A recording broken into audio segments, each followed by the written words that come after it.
Buongiorno a tutti, bentornati a Liberamente, variazioni e scorribande qui su Radio Libertà.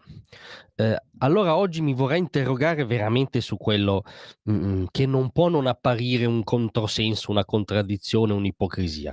Cioè partiamo dall'idolo del mainstream, il Bonaparte in sedicesimi, il Bonaparte inverosimile, il toy boy di Brigitte, insomma Emmanuel Macron, ci siamo capiti, no?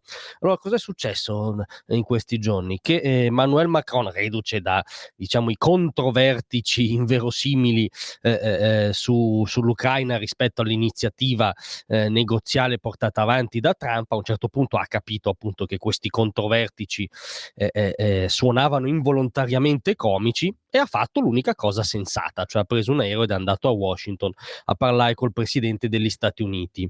E, ed è stato celebrato a prime pagine unificate, a TG unificati, no?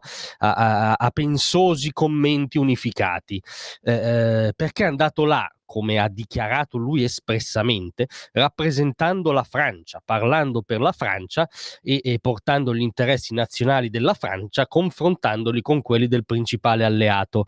Ora, tutto questo in un mondo normale è una serie di ovvietà.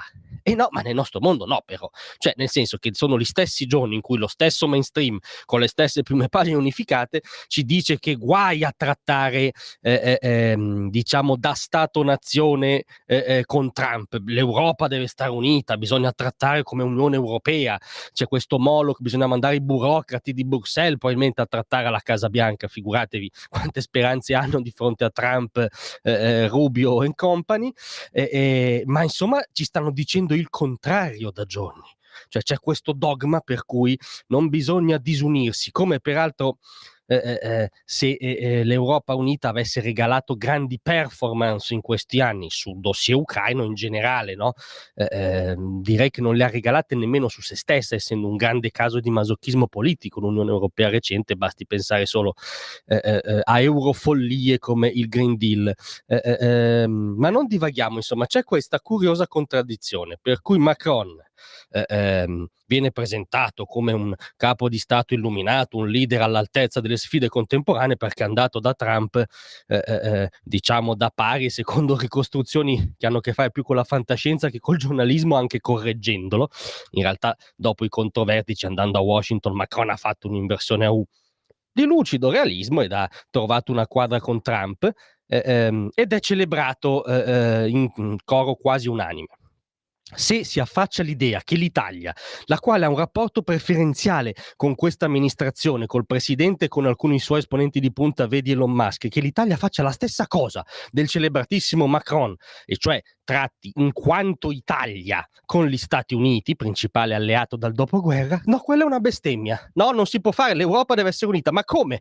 Quello che può fare Macron, per i commentatori italiani, non può fare l'Italia. Capite che avete un caso di masochismo e di esterofilia o francofilia compulsiva, anche perché l'Italia avrebbe appunto gli attu di questo rapporto preferenziale. Ovviamente se non diventa masochista anche l'Italia, ci riferiamo recentemente al voto sul DDL spazio, di cui si è lamentato Andrea Stroppa, che è l'uomo di riferimento di Elon Musk e delle attività di Elon Musk in Italia, perché su alcuni snodi, soprattutto a parte i Fratelli d'Italia, c'è stata una strana convergenza col PD che portava avanti degli emendamenti anti-Musk, dichiarandoli come anti-Musk, no?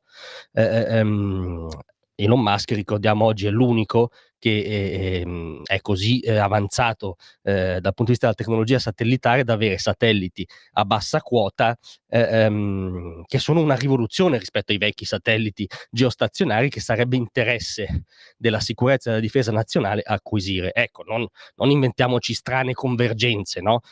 Presidiamo quel rapporto preferenziale. Se presidiamo quello, non è affatto un tabù trattare come Stato-nazione con Trump.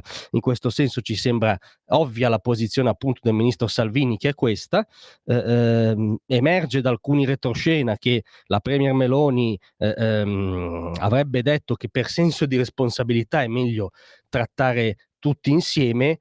Secondo noi, per senso di responsabilità, è meglio anzitutto trattare come Italia nell'interesse degli italiani, tant'è che in queste stesse ore anche su iniziativa della Premier Meloni, secondo altri retroscena si sta esaminando la fattibilità di aumentare le spese italiane per la NATO al 2,5% del PIL. Questo è un esempio di una cosa che può mettere l'Italia sul tavolo del rapporto preferenziale con Trump. Quindi non facciamoci prendere in giro, non è che se Macron parla con la Francia, parla per la Francia con Trump è un genio e noi siamo sempre sotto scopa di Bruxelles. No, senza complessi, parliamo con Trump nell'interesse degli italiani.